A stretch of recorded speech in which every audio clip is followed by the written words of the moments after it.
చెప్పినట్టు నాని ఎమ్మెల్యే సీట్లని తను చెప్పిన వాళ్ళకి ఇవ్వాలన్నాడు. ఆ లెక్కనే చిన్ని కూడా అన్నాడు కదా. ఇప్పుడు కూడా చిన్నికి అక్కడ శత్రువులే ఉన్నారు కదా, 2-3 ఎమ్మెల్యేలు. అంతే కదా, కొలికిపూడితో గొడవ నడుస్తోంది, నందిగామతో గొడవ నడుస్తోంది, ఇట్లాగే గొడవలు నడుస్తున్నాయి కదా. అది ఎమ్మెల్యేల గొడవ, ఎంపీల గొడవలు చాలా ఉన్నాయి రాష్ట్రంలో. కాబట్టి పర్టికులర్ గా నానితో ఆ గొడవని ఎందుకు అనుకోవాలి? అప్పుడు నానికి బుద్ధ వెంకన్న నాయులు మీరా వీళ్ళందరూ వ్యతిరేకంగా ఉండేవాళ్ళు. అదే సందర్భంలో అక్కడ కొన్ని ఏరియాల్లో తేడా ఉండేది అనమాట. అతను చెప్పినటువంటి వాళ్ళకి ఇవ్వలేదు అన్నట్టు.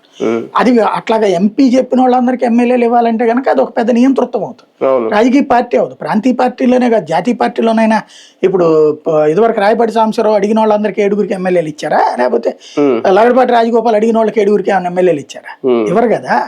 నువ్వు పార్టీ తరపున నడవాలి తప్పించి పార్టీకి అతీతం నేను అనుకుంటే ఎట్టా కుదురుతుంది? అక్కడ నాని దగ్గర కొంత అహంకారం ఉందనుకోవాలి.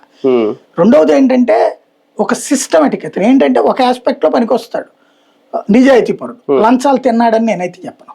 ఎక్కడ కూడా అవినీతికి పాల్పడిన చరిత్ర లేదు. ఆ విషయంలో ఒప్పుకోవాలి కేసీనేని నాని.